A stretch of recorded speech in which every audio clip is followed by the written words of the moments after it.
ॐ विश्वानिदे सवितरिदुरितानि परासुवत् यद्भद्रं तन्नया शुभो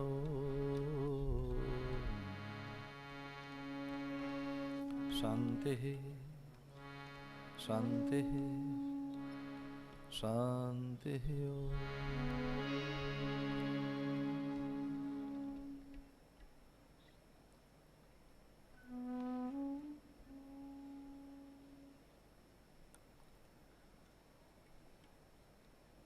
कल्याणी धर्मधारा शस्य श्यामला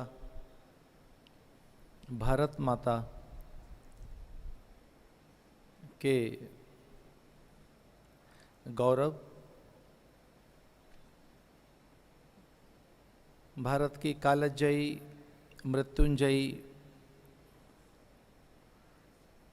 वैदिक आर्य सनातन संस्कृति और उसकी संवेदनाएं जहाँ से नित्य अभिरक्षित हैं, ऐसे पतंजलि योगपीठ के प्रवर्तक द्वय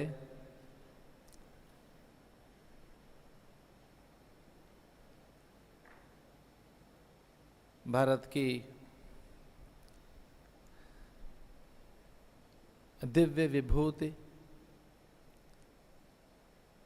जो विचारक, दार्शनिक, तत्ववेत्ता, योगी, ऋषि, दार्शनिक अथवा संस्कृति उद्धारक हैं, ऐसे मानव शिल्पी आदरणीय पूज्य स्वामी रामदेव जी महाराज इस समूची धरा पर आरोग्यता, सामर्थ्य, स्वाभिमान और व्यक्ति के भीतर दिव्यता पैदा कर देने वाली सामर्थ्य रखने वाले आदरणीय आचार्य बालकृष्ण जी, भारत के मूर्धन्य विचारक आदरणीय रामेश्वर मिश्र पंकज जी, डॉक्टर जयदीप आर्य जी, आदरणीय राकेश कुमार जी और इस पावन परिसर में बैठी देश की भावी आशाओं के रूप में युवतियों और युवक समूह में आप सब के बीच बैठकर आनंदित हूँ, आह्लादित हूँ और किंचित रोमांचित भी हूँ। पूज्य स्वामी जी महाराज ने संकेत दिया कि युवा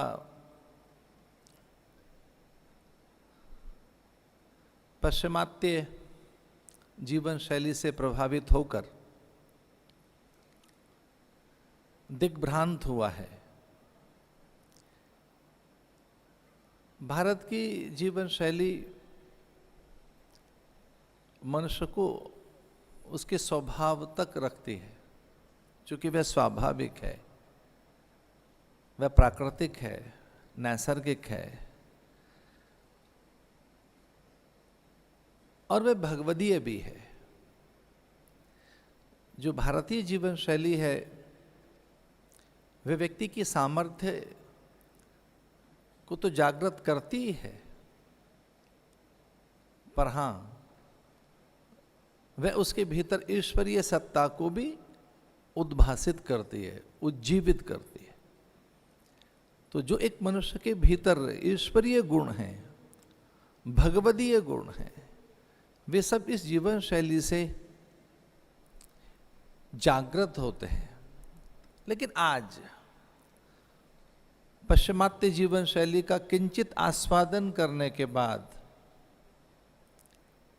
अब युवा भी ये अनुभूत कर रहा है कि जो एक निरंतर अपूर्णता सी बनी रहती है, एक अल्पता सी बनी रहती है। उसका कारण यही है कि हम अपने संस्कार, संवेदनाएं, संस्कृति, जीवन शैली, मूल्य, परंपरा, सिद्धांतों के विमुख हैं। पूज्य स्वामी जी महाराज का कार्य मानव गढ़ने का है। अब केवल बात योग तक सीमित नहीं रह गई है। इस पूरी धरती के मनुष्यों के प्रति वे उत्तरदायी दिखाई देते हैं। अब मैं ऐसा भी नहीं मानता कि वे केवल भारत के भाग्योदय के लिए यहाँ कार्य कर रहे हैं। मुझे ऐसा लगता है कि उनका कार्य पूरी मानवता के लिए। इस पूरी धरती पर वो एक पहली मांग बने हैं। आदरणीय आचार्य बालकृष्ण जी भी, तो जब मैं स्वामी जी कहता हूं इसका अर्थ अकेले पूज्य स्वामी जी नहीं, वो युग्म, एक युगल, एक द्वय सत्ता। मैं युवाओं के बीच में हूं, ये कहना चाहूंगा कि उनका कार्य मानव शिल्प का है। और ये ध्यान रहे, मनुष्य आरंभ काल से ही अपनी अल्पता से मुक्त होने की चेष्टा करता रहा है। उसका सारा श्रम, साधन, योग्यता, पात्रता, सामर्थ्य, उसकी साधन विधियां, सिद्धि की ओर उसका आकर्षण केवल इसलिए है कि वे अपनी अल्पता दूर करे, वो रिक्तता से मुक्त हो। जैसा कि उपनिषद कहते भी हैं, यो वै भूमा तत्सुखम। जो अल्पता है, अभाव है, वो बड़े बड़े दुख का कारण भी है। जिस ढंग से आप यहां शिक्षित हो रहे हैं, दीक्षित हो रहे हैं, जिस ढंग से आपको यहां जिन मूल्यों से जोड़ा जा रहा है, वो न केवल आपको आरोग्यता देगा, बल्कि आपके भीतर के अधूरेपन और अल्पता को छीनने में भी वो एक समर्थ साधन है।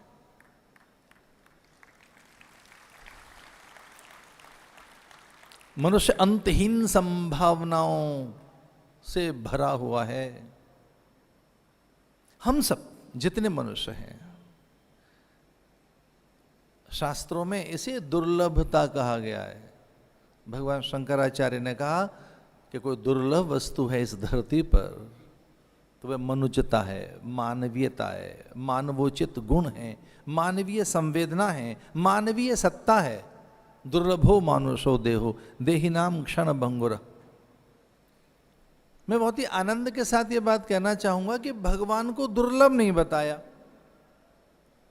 प्राय मैं पुराणों की चर्चाएं करता हूं, किसी भी पुराण में भगवान को दुर्लभ नहीं बताया। वो दुर्लभ नहीं है। अगर सबसे पहले आद्य शंकराचार्य ने कोई दुर्लभता की चर्चा की और शास्त्रों ने तो कहा कि मनुष्य होना दुर्लभ है, इसलिए वेद कहते हैं मनुष्य बनो, मनुर्भव, मनुष्य बन। और हमारी संस्कृति का घोष भी है कि हम आर्य बने, पूरे संसार को आर्य बनाएं, इसका अर्थ है श्रेष्ठ बनाएं। जो उसकी श्रेष्ठता है, पवित्र है, उसके जो भीतर में ईश्वरीय सामर्थ्य है, उसे जगाएं। किसी पंथ के साथ नहीं, किसी मत और किसी परंपरा के साथ नहीं, किसी सांप्रदायिक मान्यताओं के साथ जोड़ने के लिए नहीं कहा है ऋषियों ने। ऋषियों ने कहा है धरती को आर्य बनाओ, पूरी धरती पर श्रेष्ठता पैदा करो। बड़ा दुर्लभ ये देह या दुर्लभ तनु हमें मिला है। ये तो खेत जैसा है। इदम शरीरम कौन्तेय क्षेत्र विद्य विधेयते। ये तो खेत है, इसमें जो हम बोना चाहें। अंतहीन संभावनाएं हमारे पास हैं। हमारी संस्कृति ये कहती है कि न केवल नर को नरोत्तम बनाना है, नरवीर नरसिंह बनाना है, बल्कि नर को नारायण बनाना है। यह हमारी संस्कृति का घोष है कि नर केवल नरोत्तम न बने, नरसिंह न बने, नरवीर न बने, वह नारायण बने। तो नर से नारायण बनने की जहां संभावना है वह यह संस्कृति भारत की। आप युवा हैं, मैं व्यक्तित्व पर कुछ थोड़ा चर्चा करना चाहूंगा। व्यक्तित्व भी 4 प्रकार के हैं। एक व्यक्तित्व ये जो बाहर का है, जिसे स्थूल व्यक्तित्व कह सकते हैं, जिसमें चिबुक, हनु, भुजाएं, नासिका, कपोल, भाल, देह कांति, मांसलता, मादकता, या कि एक तिलस्म, आकर्षण, वर्ण, एक ये स्थूल, एक स्थूल व्यक्तित्व है जिसमें आपकी नासिका है, कपोल है, भाल है, चिबुक है, हनु है, भुजाएं हैं, एक देह आकृति है। ये सच है, कुछ देर के लिए वे आकर्षित तो करती है व्यक्ति का वर्ण, लेकिन हाँ एक दूसरा व्यक्तित्व है जिसका नाम है भावुक व्यक्तित्व अथवा सूक्ष्म व्यक्तित्व अथवा वैचारिक व्यक्तित्व, जहां विचार है, जहां पर चिंतन है, जहां पर आपकी संकल्पनाएं हैं, जहां पर आपकी रचना धर्मिता है, जहां आपका शील है, सुचिता है, नैतिकता है।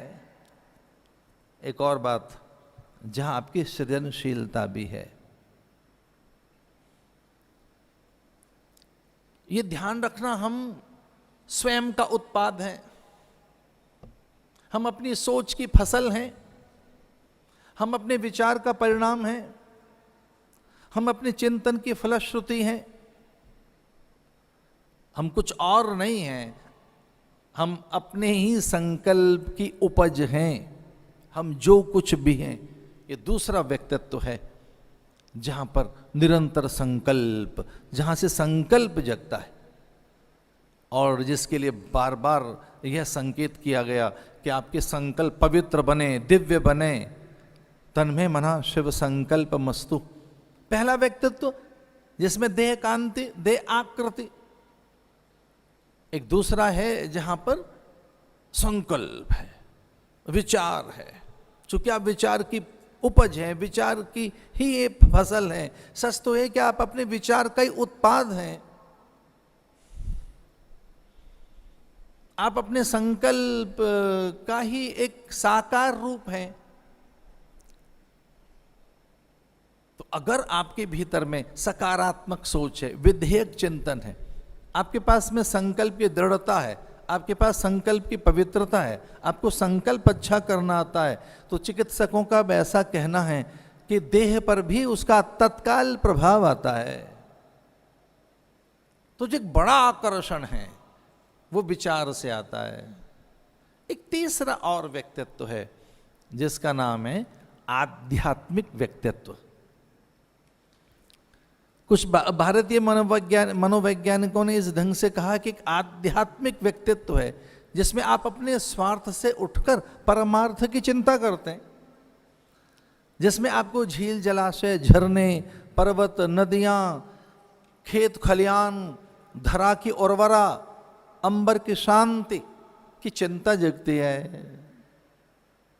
कि हमारी धरा वंध्या ना हो जाए, वहां की जो उर्वरा मंद हो गई है, ओजोन की परत शिथिल हो गई है, अथवा किस प्रकार से जलाशय सूख रहे हैं, ये नदियां किस तरह से प्रदूषित हो रही हैं, या समूचे वायुमंडल में किस प्रकार से संक्रमण है, या किस प्रकार से व्यक्ति की प्रतिरोधात्मक शक्ति घट रही है, इसकी जो चिंता करता है, जो स्वार्थ से ऊपर उठता है, वो व्यक्ति जो परमार्थी है, प्रकाश मार्गी है, उसी को आध्यात्मिक व्यक्ति कहा गया। ये ध्यान रहे, आध्यात्मिक व्यक्ति का अर्थ ये नहीं कि जो माला लेके बैठा है। आध्यात्मिक व्यक्ति का अर्थ है जो स्वभाव की ओर लौट रहा है, जो मूल प्रकृति में लौट रहा है, वो आध्यात्मिक व्यक्ति है। और हाँ, उसकी परिभाषा भी इसी ढंग से की गई है। आध्यात्मिक व्यक्ति की परिभाषा जो मूल प्रकृति में लौट रहा है, जो स्वभाव में लौट रहा है। और उसके लिए कहा गया अध्यात्म स्वभाव उच्यते। अध्यात्म स्वभाव उच्यते। अध्यात्म का अर्थ क्या हुआ? जो स्वभाव में लौट रहा है, जो अपनी मूल प्रकृति में, जो अपनी ओर लौट रहा है, जो अपनी ओर। और अपनी ओर का अर्थ एक और बात है, जो अंतःकरण की ओर नहीं, अपनी मूल सत्ता की ओर। क्योंकि अंतःकरण में भी चार चीजें, मन बुद्धि और चित्त अहंकार। मन बुद्धि चित्त अहंकार की ओर नहीं, मूल की ओर जो लौट रहा है, स्वधर्म स्वप्रतिष्ठा। सधर्म सप्रतिष्ठा। अद्भुत। जो अपने मूल की ओर लौट रहा है वो आध्यात्मिक व्यक्ति। और मैं बहुत ही बड़े विश्वास के साथ ये बात कहना चाहूंगा कि जब जब इस धरती पर क्रांतियां हुई हैं या पूरी मानवता के लिए भलाई की बात सोची गई है, तब तब वो आध्यात्मिक व्यक्ति थे। भले ही वे दिख नहीं रहे थे कि उन्होंने काशाय पहन रखा है या कि वो कुछ और तरह से, आध्यात्मिक व्यक्ति थे वे। क्योंकि आध्यात्मिक व्यक्ति स्वार्थी नहीं होता और उसके लिए कहा गया है कि वो पुण्यात्मा होता है। और पुण्य की भी परिभाषा शास्त्रों में कुछ अलग ढंग से की गई। व्यास ने तो बहुत अलग ढंग से, महर्षि वेदव्यास ने पुण्य को परिभाषित किया। महर्षि वेदव्यास ने तो ये बात कही है, परोपकार पुण्याय पापाय पर पीड़नम। ये भला हो हमारे स्वामी जी का कि उनके माध्यम से हजारों लोग सुन रहे हैं भागवत। तो जिसने भागवत लिखी है, ऐसे महर्षि वेदव्यास से पूछा कि आपने एक नहीं न जाने कितने पुराण लिख दिए, उन पुराणों में लिखा क्या है? अष्टादश पुराणेषु व्यासस्य वचनद्वयम्। महर्षि वेदव्यास ने कहा कि जो 18 पुराण और उसके भी उप पुराण है और या उप पुराण है, सारे पुराणों में मैंने केवल 2 ही बातें लिखी हैं। अष्टादश पुराणेषु व्यासस्य वचनद्वयम् परोपकार पुण्याय पापाय पर पीड़नम। अगर आध्यात्मिक व्यक्ति की परिभाषा करनी है तो इसका अर्थ है जो पुण्यात्मा है। और पुण्यात्मा कौन है? जो परोपकारी है। पुण्यात्मा का अर्थ क्या हुआ? जो परहित की चिंता कर रहा है। और इसी को धर्म भी बताया, परहित सरस धर्म नहीं भाई। जो हित, दूसरे के हित की, जो अन्य की चिंता कर रहा है। और अन्य की चिंता में एक बात ध्यान रहे, अन्य के अधिकार, अन्य का स्वाभिमान, सम्मान, निजता, अन्य के लिए, तो उसके सम्मान की भी चिंता हो, उसके स्वाभिमान की भी चिंता हो आपको। तो किसी के सम्मान, स्वाभिमान, निजता, उसके आनंद को आप छीन न लें, उसका अपहरण न कर लें। तो पुण्य का अर्थ ये हुआ कि जो अन्य हैं जितने भी, और अन्य में न केवल मनुष्य, जितने जीव जंतु, अंडज पिंडज उद्भिज स्वेदज, जो दिख रहा है, जलचर थलचर नभचर, जो दिख रहा है आपको, जो भाषित है, कल्पित है, आरोपित है, दृश्यमान है, विद्यमान है, जो कल्पनाओं में, सृजना में है, अनुभूति में, अनुभव में, आपकी सोच में, जो भी है, अन्य का अर्थ यह हो गया। उसके सम्मान की चिंता हो आपको, स्वाभिमान की चिंता हो। ये मैं भारत युवा के बीच में बैठ रहा हूं। भारत युवा ने या पतंजलि ने कम से कम एक शब्द को तो परिभाषित कर ही दिया कि स्वाभिमान क्या है। स्वाभिमान किसे कहते हैं?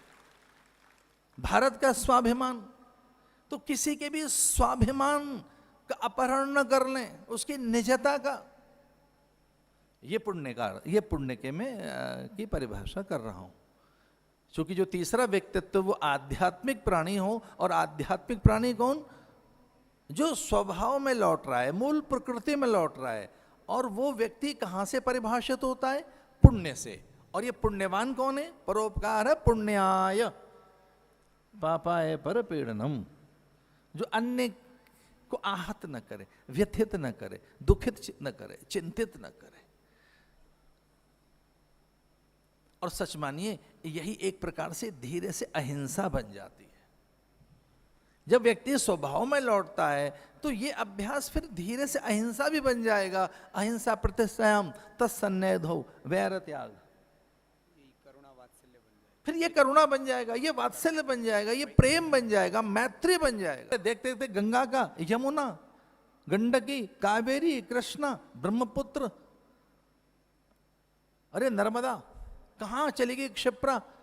2004 में जब कुंभ के अवसर पर स्नान करने गए उज्जैनी में, और वहां के अधिकारियों ने कहा कि ये जो जल है जिसमें अभी आपने डुबकी लगाई है, ये ध्यान रहे बहुत किंचित जल है क्षिप्रा का, इसमें तो नर्मदा का नीर है। हमने नर्मदा का नीर इसमें डाला है जिससे कि आपके स्नान हो सके। बस हमारी चिंता यह रही कि मेरा जल चढ़ जाए, मेरी कावड़ चढ़ जाए, मेरे तो प्रणाम हो जाए, पूजन हो जाए, प्रदक्षिणा हो जाए, बिल्वपत्र चढ़ जाए।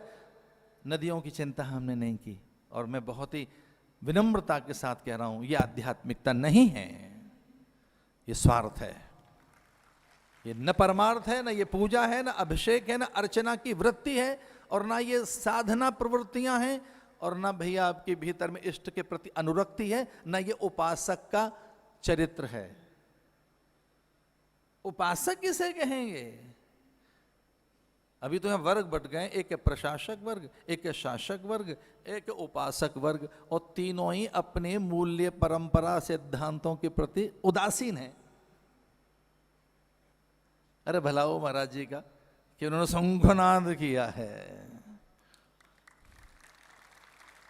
मैं जो ये बात कह रहा था ना कि वो एक व्यक्ति के लिए ये अभियान नहीं है। सर्वाधिक इस देश में युवा हैं। अब ये कोई कहानी किस्सा किंवदंती नहीं रह गई है, ये तो आंकड़ा है। सर्वाधिक युवा देश कोई है तो भारत देश है।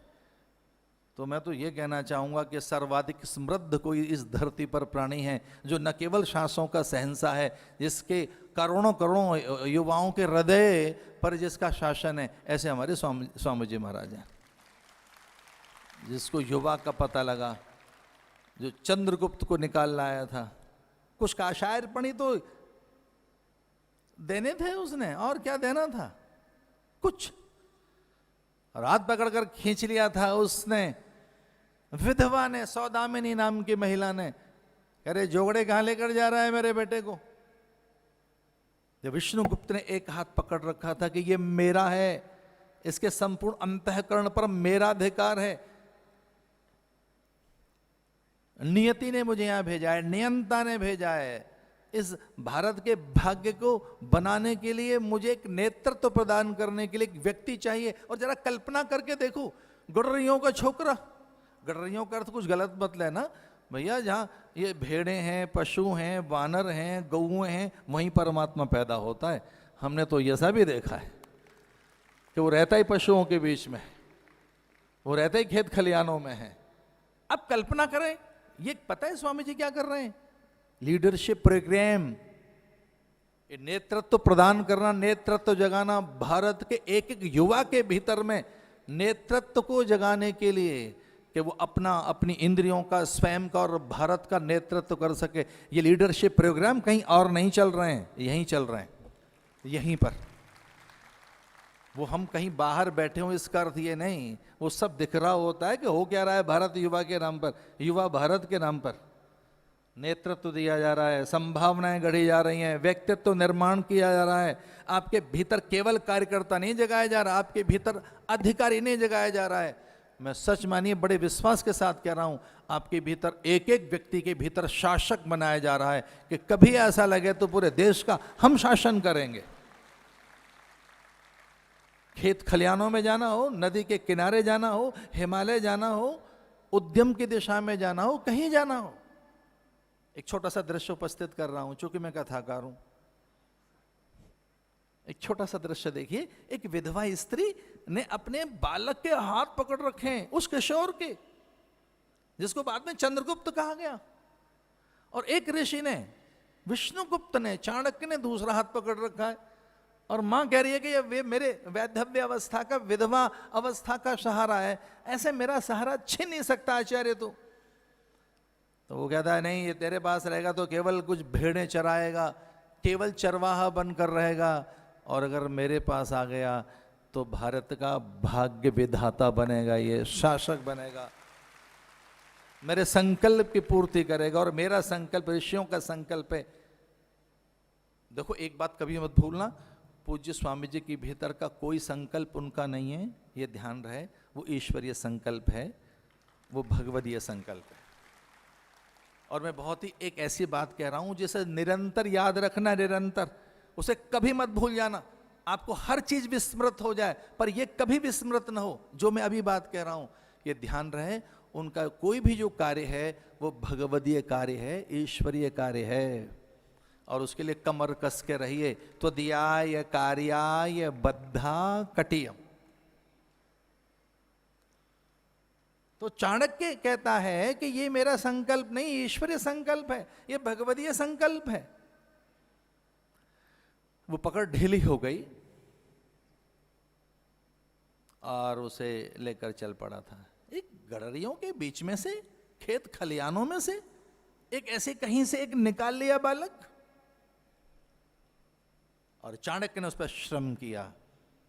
क्योंकि उसकी मां को उसने एक बात कह दी थी कि ये कुछ दिन तेरे गर्भ में रहा होगा, पिंड बनकर, भ्रूण बनकर, कुछ रज से तेने से सया होगा। जब ये मूल रूप में एक केवल नन्हा सा वीर्य कण था, जब तेरे उदर में ये पुंसत्व के रूप में वीर्य कण स्थापित किया गया इसके पिता के द्वारा, तब तेरे रजने से आए, पिंड बनाकर, भ्रूण बनाकर, केवल देह को। अरे सौदामिनी, मैंने तो इसकी आत्मा को से आया है, दूर रहकर, जैसे कोयल दूर रहकर कौवे के घोंसले में अपने बच्चे को सेती है। ये बालक भारत के लिए है, ये किसी गली कूचे के लिए पैदा नहीं हुआ, पूरे देश के लिए पैदा हुआ है। ध्यान रखना, आप किसी गली मोहल्ले के लिए पैदा नहीं हुए हैं। इस युवा भारत के नाम से आपका चयन हो चुका है। आप देश के लिए पैदा किए गए, आप भारत के लिए चुने गए, आपका चयन हो चुका है।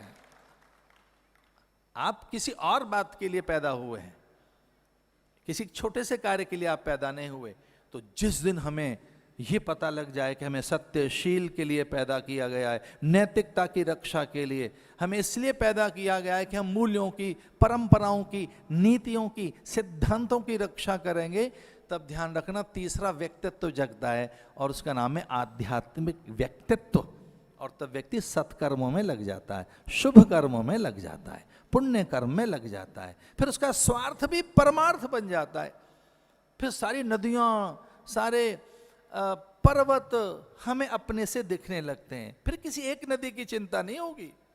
हाँ, मैं गंगा के प्रति बहुत आसक्त हूं, अनुरक्त हूं, पर मेरी तो केवल गंगा की चिंता नहीं, भारत की हर कूप, बापड़ी और बापी की चिंता है, खेत खलियानों के।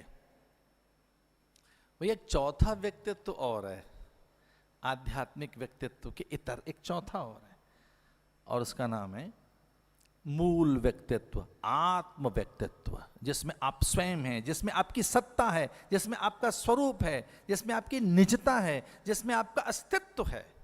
और जिस दिन आपके भीतर ये आध्यात्मिक व्यक्तित्व जग जाता है, तब जानते हो क्या होता है? देवगण अपनी समूची ऊर्जा का निवेश आप में करने लगते हैं।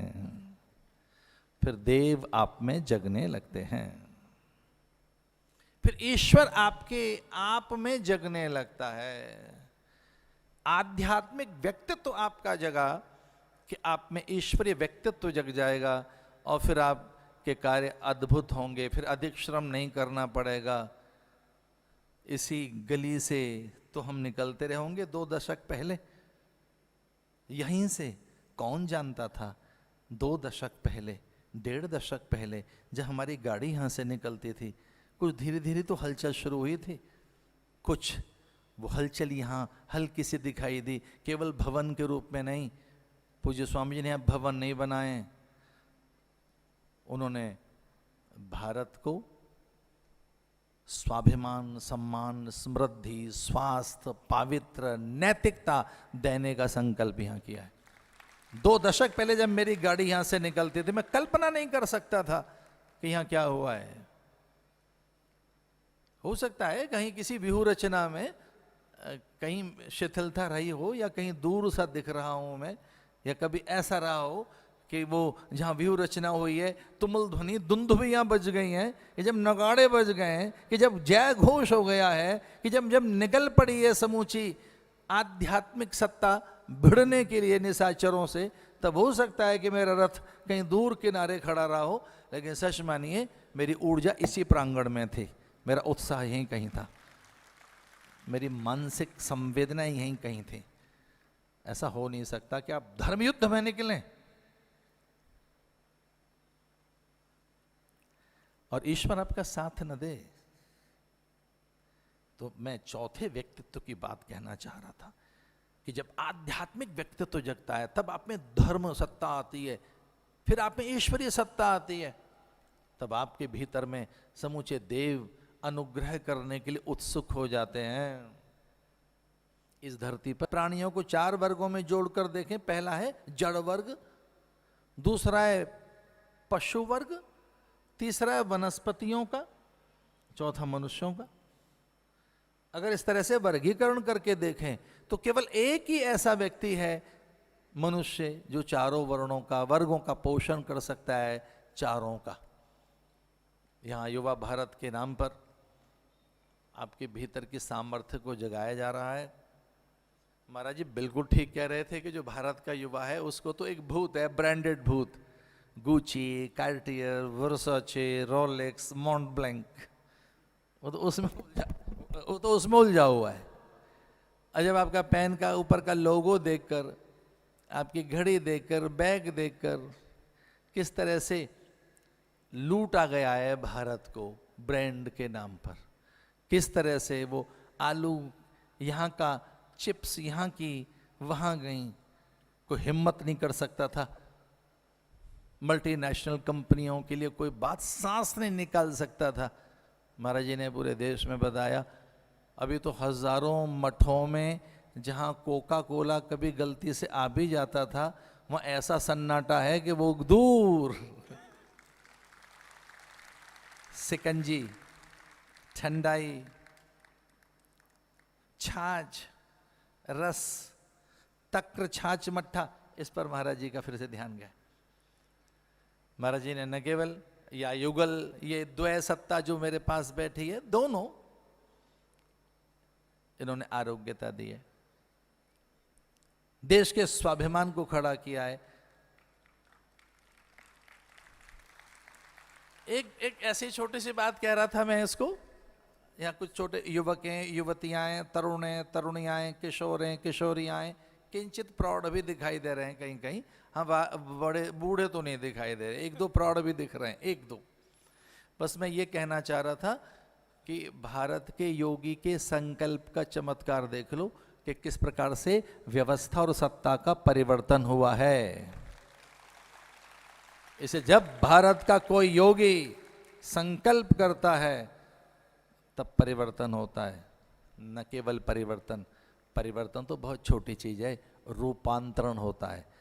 अगले जो चरण बढ़ रहे हैं पतंजलि योगपीठ के, वो केवल परिवर्तन के लिए नहीं है, वो हैं रूपांतरण के लिए।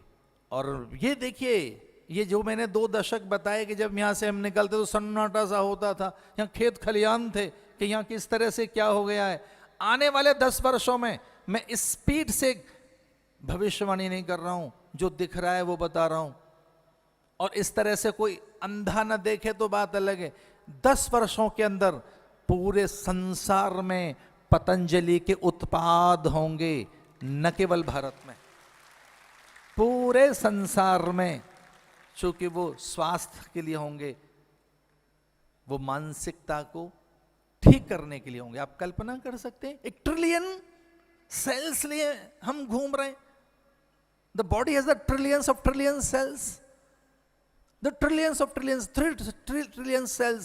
I'm carrying the 3 trillion cells, जिनमें कुछ सो रही हैं, कुछ जग रही हैं, कुछ खा रही हैं, कुछ पी रही हैं, कुछ उदास हैं, कुछ खिन्न हैं, कुछ म्लान हैं, कुछ हेयता अनुभव कर रही हैं, कुछ निंदनीयता अनुभव कर रही हैं, कुछ आहत अनुभव कर रही हैं, कुछ व्यथित हैं, कुछ चिंतित हैं, कुछ व्यग्र हैं, कुछ में एकदम जड़ता है, कुछ सो रही हैं। Believe me, I'm carrying 3 trillion cells. So this body is like a colony. ये जो महाराज जी का काम है, जानते हो, जो 3 ट्रिलियन सेल्स हैं, उनके भीतर में मनुष्यता जगाने का, दैवत्व जगाने का, सोई हुई भगवत्ता को पैदा करने का काम है। और ठगा जा रहा है इसके नाम पर कि हम तो सब वो दे रहे हैं, एंटीबायोटिक दे रहे हैं, एंटीबायोटिक के नाम पर। इस धरती पर गौ माता है, उसका दूध दही तक्र मट्ठा तो बहुत महंगा है ही। मैं ये कहना चाहूंगा इस धरती पर गौ माता का मूत्र ही एकमात्र एंटीबायोटिक है जो सब तरीके के रोगों से लड़ने की सामर्थ्य रखता है। जो 3 ट्रिलियन सेल हैं, एक नहीं 3 ट्रिलियन सेल्स जो हमारे भीतर हैं, उन सब में आरोग्यता, स्फूर्ति, उन सब में भगवत्ता लाने का कोई काम है तो ये करेगी गौमूत्र, जो महाराज जी कर रहे हैं। मुझे अच्छी तरीके से पता नहीं, पर हम, मेरा अनुमान ऐसा, महाराज जी कल बता रहे थे स्वामी जी महाराज, कि लगभग 100 टन घी रोज बन रहा है। मैं सही हूँ Swami ji? Thank you. 100 ton गाय का घी पतंजलि दे रहा है।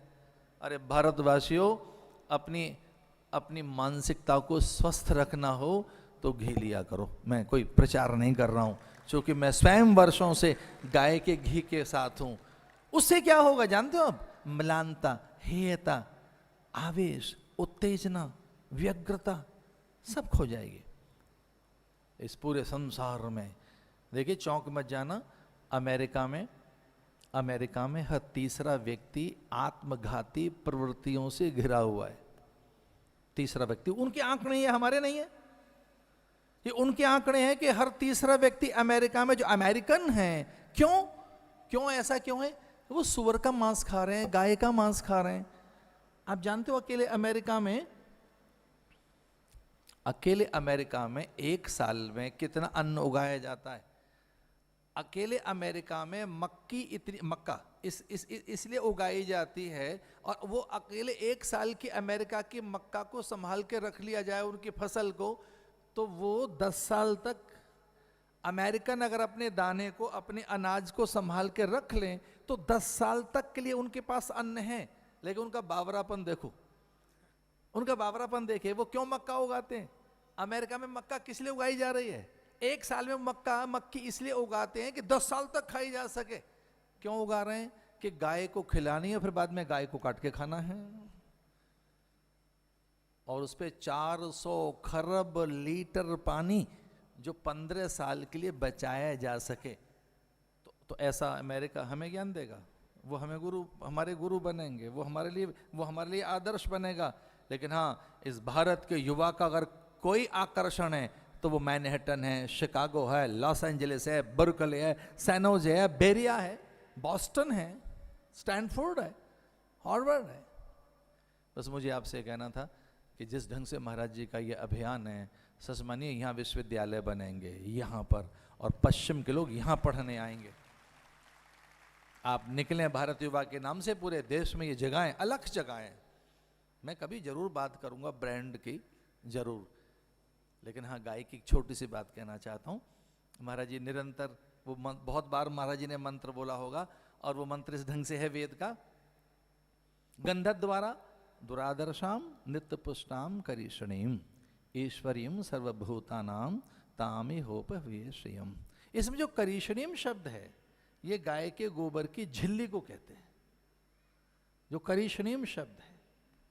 और जो गाय के गोबर की जो झिल्ली है, गाय के गोबर की श्वेत रंग की, जो गाय के गोबर के ऊपर श्वेत रंग की जो झिल्ली आ जाती है, इसको बहुत ध्यान से सुनना, वो झिल्ली करीषणी है। तो कितने ही तापमान में अगर आप गोबर में उंगली डालेंगे तो आपकी बॉडी का टेम्परेचर और गोबर का टेम्परेचर बराबर रहेगा। तो गोबर, गाय, देखो मेरी बात ध्यान से सुनो, गाय का जो गोबर है, गाय के गोबर का टेम्परेचर और हमारी बॉडी का टेम्परेचर लगभग बराबर है। इस पूरी धरती पर मनुष्य के टेम्परेचर के हिसाब से कोई चीज बनी है तो उसका नाम पता है क्या है? गाय का गोबर। तो गाय के गोबर का टेम्परेचर और बॉडी टेम्परेचर, उसका तापमान एक, और कितने ही भयानक धूप में गाय का गोबर पड़ा हो, अगर उसमें आप उंगली डालेंगे तो उतना ही टेम्परेचर उसका रहेगा। तो एंटीबायोटिक के नाम पर अरबों खरबों रुपए का धंधा किया जा रहा है, अरबों खरबों रुपए का धंधा। मैं औषधियों की बात ही नहीं कर रहा हूं, मैं तो एंटीबायोटिक एक औषधि की बात कर रहा हूं। अब मैं दूसरी बात पर आता हूं, ध्यान रखना, अगर पूरी इन 3 ट्रिलियन सेल्स को, एक नहीं, the body has 3 trillion cells, अगर ये 3 ट्रिलियन सेल्स को अगर कोई सहेज के रख सकता है और उनको मनुष्य बना सकता है, तो कोई और पदार्थ नहीं, गाय का गोबर, गाय का दूध, गाय का घी, गाय का मट्ठा, गौमूत्र। आप प्रचार करें, निकलें, यहां से आदमी बनाए जा रहे हैं। तो मुझसे कोई महात्मा पूछ रहे थे कि ये स्वामी जी क्या कर रहे हैं, बाबा रामदेव जी आजकल क्या कर रहे हैं, अब वो बिल्कुल ही ढीले से दिख रहे हैं। मैंने कहना अब वो आदमी बना रहे हैं क्योंकि अब उनकी बात सुनी जा सकती है। भैया मुझे महाराज क्षमा कर दें, और आप लोग भी, इस समय सर्वाधिक चर्चित कोई ब्रांड है इस धरती पर तो स्वामी जी हैं, हमारे बालकृष्ण जी हैं। अद्भुत ब्रांड। अब वो जो कहते हैं वो हो जाता है, जो बोलते हैं वो सब, करोड़ों करोड़ लोग उसे मानने को तैयार हैं। तो मैं ये कह रहा था कि दवाई के नाम पर ऐसी लूट, अरबों खरबों रुपए एंटीबायोटिक्स के नाम पर आप कमा रहे हैं। गाय की बात नहीं कर रहे, गोबर की आप बात नहीं कर रहे हैं, तो जिस व्यक्ति ने गाय की बात की हो, गुरु की गंगा गीता गायत्री की बात की हो, और मुझसे कोई पूछे नट शेल में कि स्वामी जी ने क्या काम किया है, तो मुझे 3 चीजें याद आती हैं जो स्वामी जी ने किया है। एक तो इस देश के चरित्र को ठीक किया है, चिंतन को ठीक किया है, और आचरण को ठीक किया है। वो 3 चीजें। आज पारदर्शी आचरण जीना चाहता है युवा, अपने उच्च चरित्र को पैदा करना चाहता है युवा, और अपने भीतर में एक सकारात्मक चिंतन, एक विधेयक चिंतन पैदा करना चाहता है युवा, अपने भीतर के अद्भुत संकल्प को जगाना चाहता है युवा। ये कभी मेरी बात पेंडिंग रही, मुझे इन 3 व्यक्तित्वों पर फिर से बोलना है। एक है स्थूल व्यक्तित्व, जिसकी चिंता में लगे, आप शीशा देख रहे हैं, ऐसे देखें वैसे देखें, हम तो ऐसे देखें। थोड़ा तो बताइए, दिन को प्रसाद दें। अब महाराज जी कह रहे थोड़ा बताओ भाई, बाहर का जो व्यक्तित्व है ये आकर्षक नहीं है, इससे दिशा नहीं बदलेगी, इससे आपकी कोई उन्नति नहीं होगी, इससे कहीं आपके भीतर में आपकी सामर्थ्य नहीं जगेगी। विचार बदलिए। युवा भारत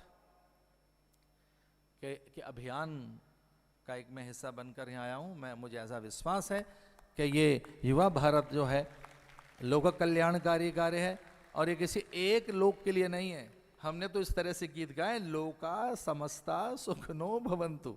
लोका not only this planet, many many planets, न जाने कितने। और जब हम बात करते हैं लोका समस्ता, लोका का अर्थ ऑल, मैनी, जो दिख रहे हैं और जो पार हैं, अनेक, संपूर्ण अस्तित्व। तो ये बड़ा